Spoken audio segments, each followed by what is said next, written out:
Hello, and welcome to our latest podcast of Mobility Matters. I am your host, Cristina Fowler, and today I'm joined by my co-host, Arlene Holt. Hey, Arlene. Hi. Today, our guest is Edison Mayor Sam Joshi. Welcome to the podcast, Mayor. Thanks for having me on. I really appreciate it. I'm excited to talk to everyone. Great. Well, before we get into this episode, please tell our listeners a little bit about yourself and your path to becoming the mayor of Edison.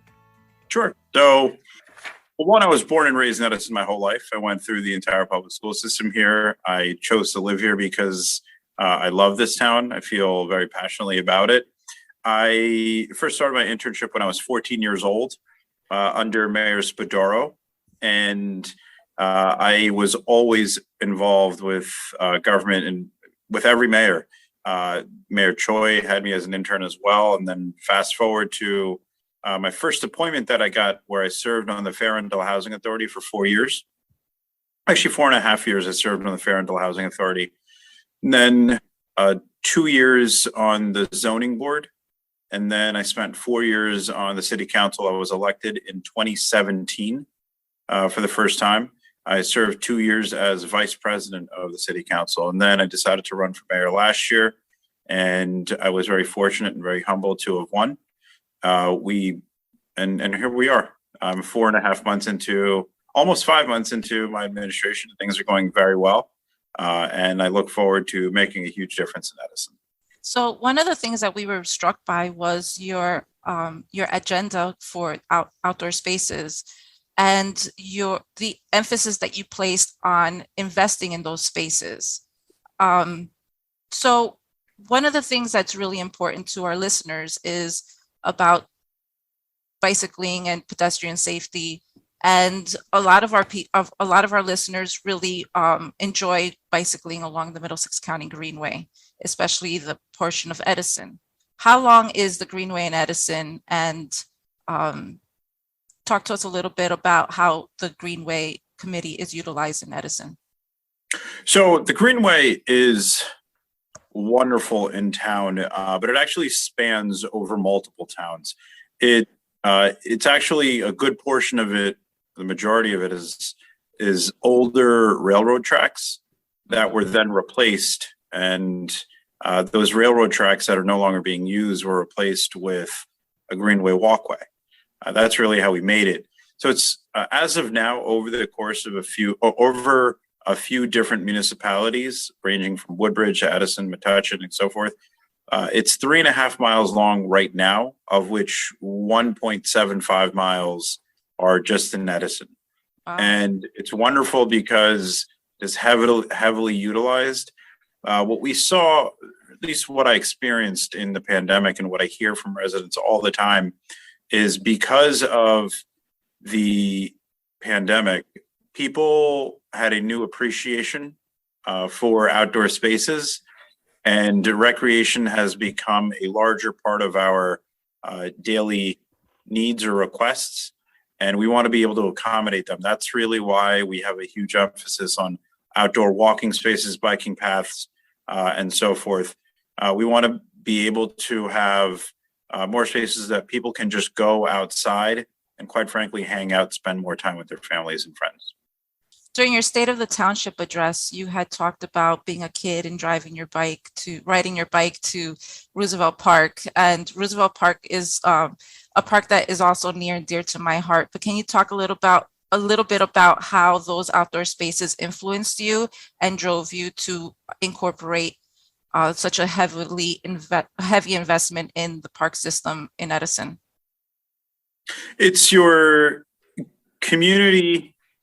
It comes down to your community, your quality of life, and making sure that you have an appreciation. So similarly, just how you said that you had a connection to Roosevelt Park or any other park that someone may have had, it's something that you remember as very fond in, whether it be your childhood or raising your family or going out there with your friends.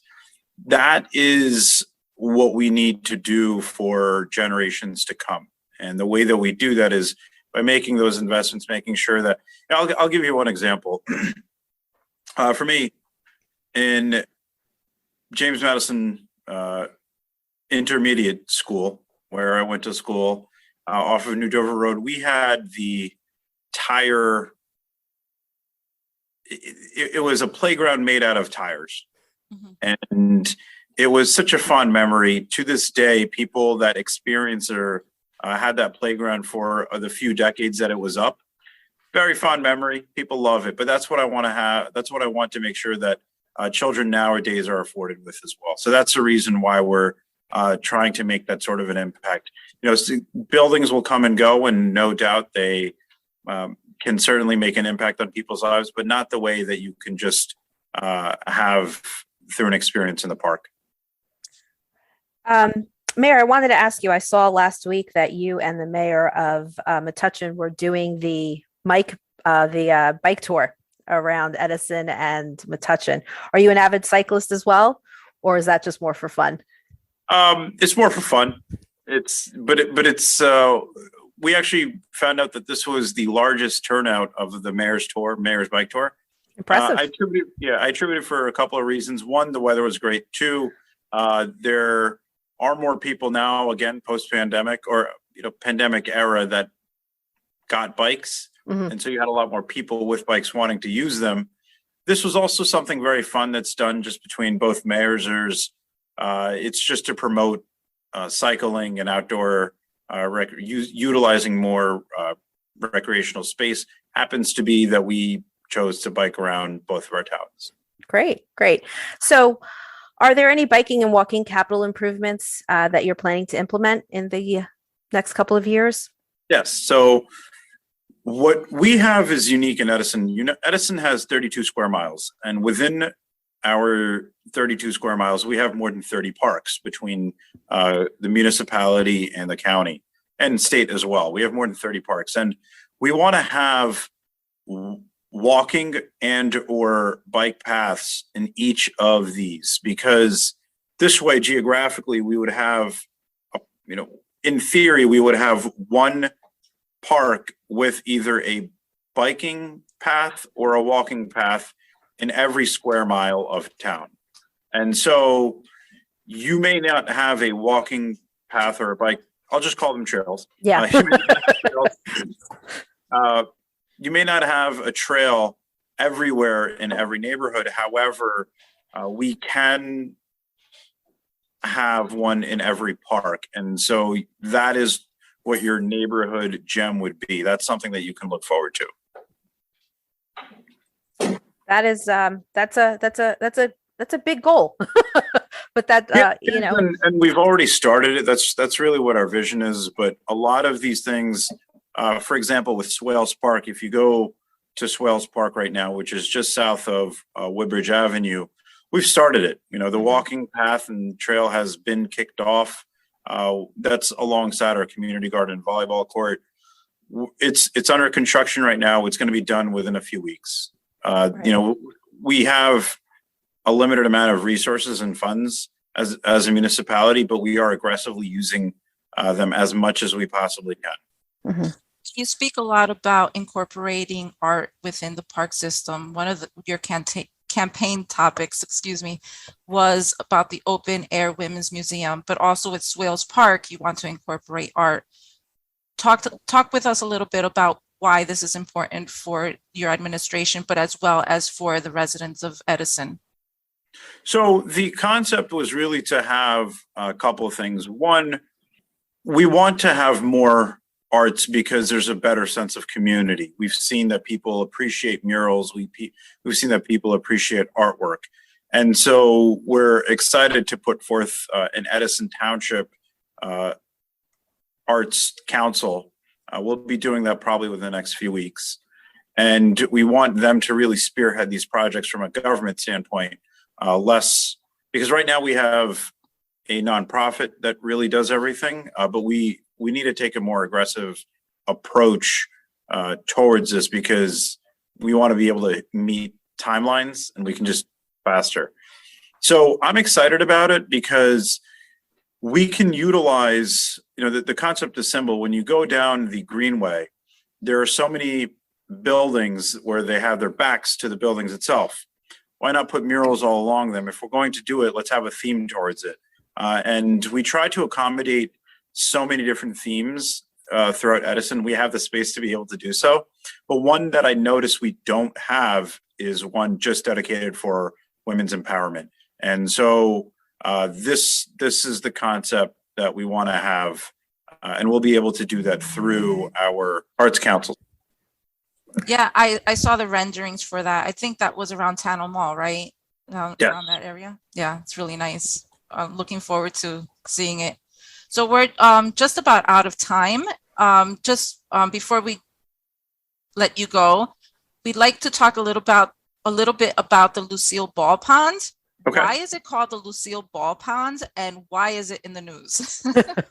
So the history behind it is that at one point, Lucille Ball, when she was ending her previous relationship, she wanted to get a house in the suburbs of Jersey.